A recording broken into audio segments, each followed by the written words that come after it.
Hi, I'm Dustin Abbott, and I am here today to give you my review of the 7Artisans 55mm f1.4 lens. This is for a variety of APS-C mirrorless cameras along with M43.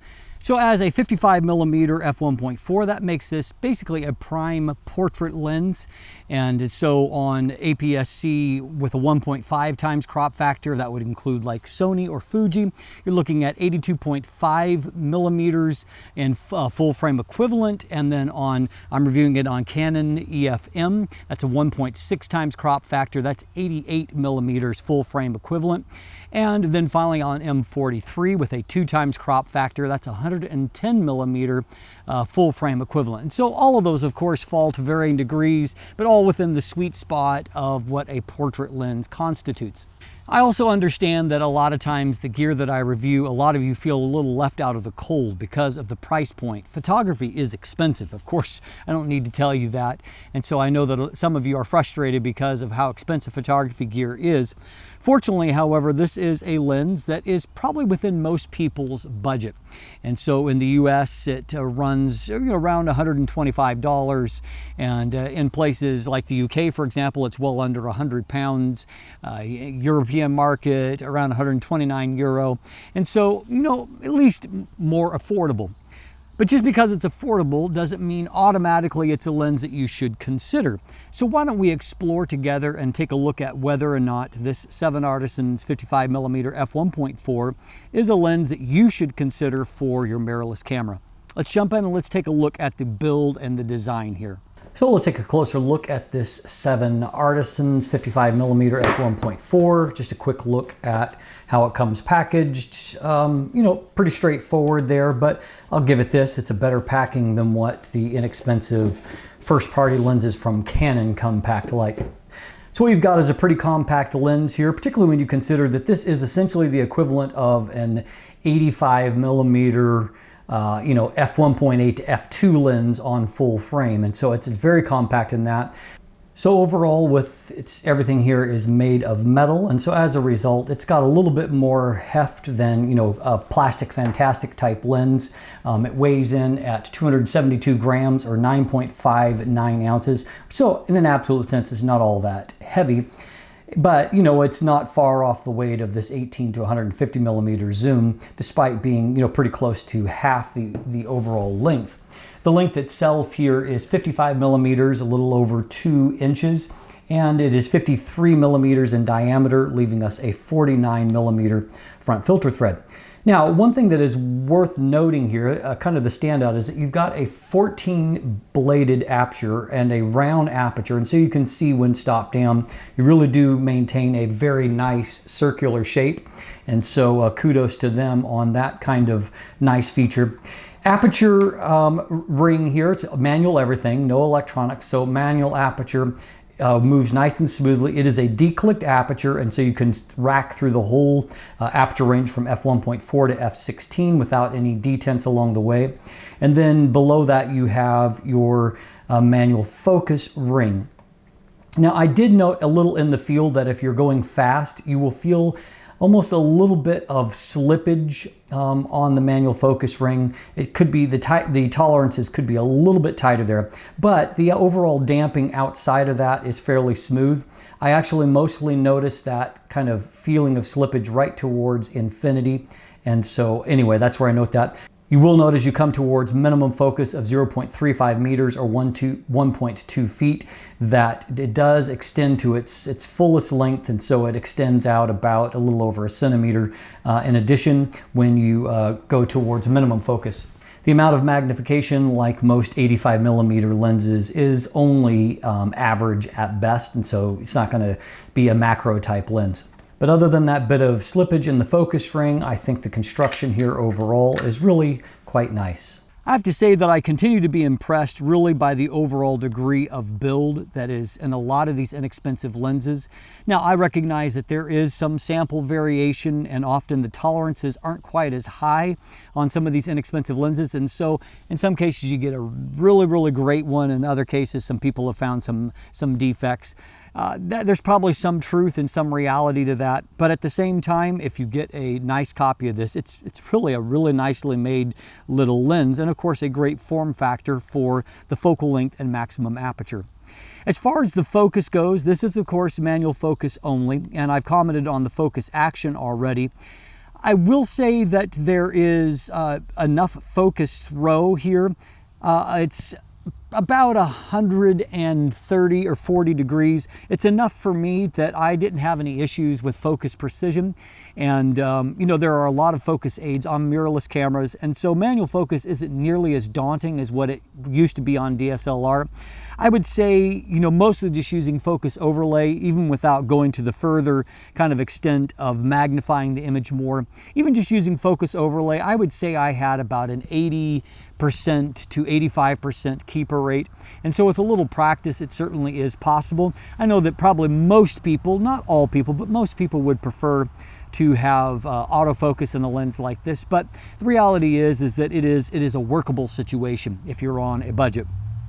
And so how about the image quality? Let's dive in and take a little bit of a deeper look at the performance of this little lens. So let's start by taking a look at vignette and distortion. Fortunately, on the distortion front, you can see it's basically non-existent. There's not really anything there to correct. There is definitely some vignette that operates in a fairly linear pattern. You can see it's starting to move into kind of a center 2/3 there. So as you can see, I moved the slider over to a +55, midpoint all the way to the left, and we've got a nice clean result. So, you know, great on the distortion. Vignette is pretty easy to cope with. Now, if we take a look at longitudinal chromatic aberrations, what we're going to find is that there is basically a fair bit of spherical aberration, and so you don't have super high contrast. You can definitely also see some purple fringing before the plane of focus, grain afterward, and you can definitely see it here manifested as well. All of that results in a little bit lower contrast than what I would like to see. If we take a look at a real world F1.4 result, we can definitely see some green fringing out here, and so you're definitely going to see some of that in some defocused areas. In this portrait shot, a couple of the transition areas, you can see a little bit of purple fringing up there, and along these lines here we have definitely got some purple fringing. So at wide apertures you do have a little bit of chromatic aberration that is definitely visible. So if we jump to our test chart and we go to a 2:1 pixel level, as I typically test at, this is on a 24 megapixel Canon EOS M5. So you can see that contrast, as we saw, is a little bit low. Resolution is not too bad. The information is there, but that low contrast is affecting textures. You can see it here. There's not a ton of acuity, and contrast is not significant here. Looking off into the corner, we can see that acuity is really quite low in the corner, and so our details are not really crisp. They're a little bit muddy looking. If we take that out into the real world, we can see at f1.4, this is at a 1:1 pixel level, that there's just not a lot of really sharp delineation of any of the details there. So that lower contrast definitely has an impact. Now for portrait work, it's not so bad. You can see that it's not super sharp around the eyes. It's not terrible, however. And then our trade-off, however, as we're going to see, is that the bokeh is quite nice. As a portrait lens, it's actually quite good. And here I move closer and stop down just a little bit, and you can see definitely a little bit more detail there, and so skin tones look better. So as a budget portrait option, not terrible for sure. So if we go from f1.4 to f1.8, we see a little increase in contrast. It's still not incredible there mid-frame, not a whole lot of improvement yet. And down in the corner, more contrast, but definitely not more resolution. At a full stop down to f2, we're definitely starting to see some corner improvement. You can definitely see not only better contrast, but you're starting to see a little bit more detail. Back in the center of the frame, image quality is definitely starting to look better, though not fantastic. At f2.8, however, things are starting to look fairly decent. In the center of the frame, definitely improvement in the mid-frame looking fairly good now. And also the corner performance is really not bad at this point. Stopping on down to f4, now we have fairly good performance in the corner. Stopping on down to f5.6, we can see a better performance yet. And so once you've stopped down, there is some pretty good sharpness across the frame.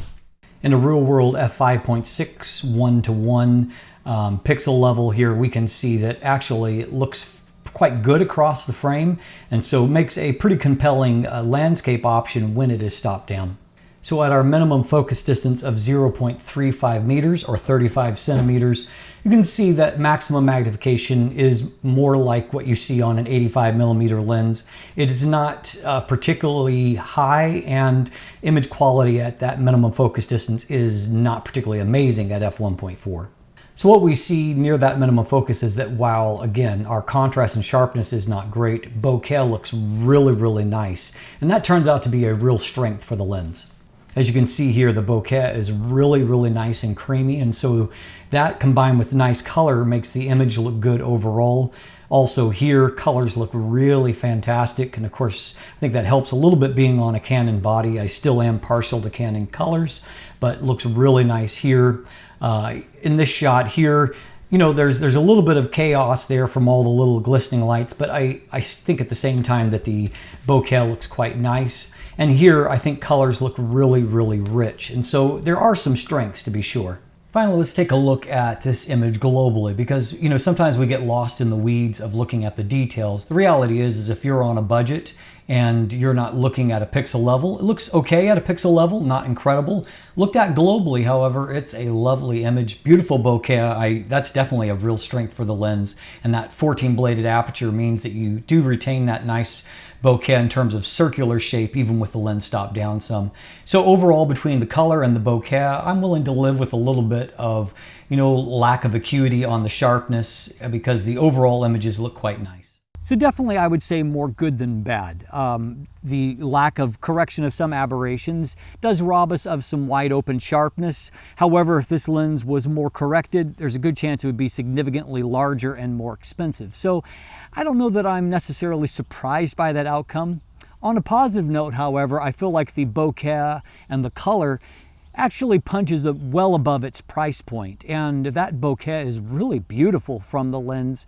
On top of that, I'll also say, on the note of bokeh and aperture, that is a beautiful looking aperture. If you care about lens design, take a look inside here. That is a great looking 14 bladed aperture, and so the bokeh is definitely, it's sweet. And so if you are a person that is more into the global look of images, you care more about the image than you do pixel peeping at the fine detail, you might actually really like this lens. I think that the look of images from it are actually quite nice. And while it doesn't hold up always on a pixel level, because those, you know, spherical aberrations do remove some contrast, some sharpness of fine details at wide apertures, the overall look of the images is beautiful. And as a portrait photographer, that may also be right down your alley. If you care more about pixel peeping, I think you need to dig a little deeper in your wallet and move up to a larger, more expensive lens with greater correction. But I suspect for a lot of people, this lens will be good enough and is a great complement to maybe a kit lens to give you a portrait option. I'm Dustin Abbott, and if you look in the description down below, you can find linkage to my image gallery so you can take a closer look at these photos. There's also some buying links there if you'd like to purchase one for yourself. Beyond that, linkage to follow me on social media, to become a patron, to sign up for my newsletter, and if you haven't already, please click that subscribe button right here on YouTube. Thanks for watching. Have a great day.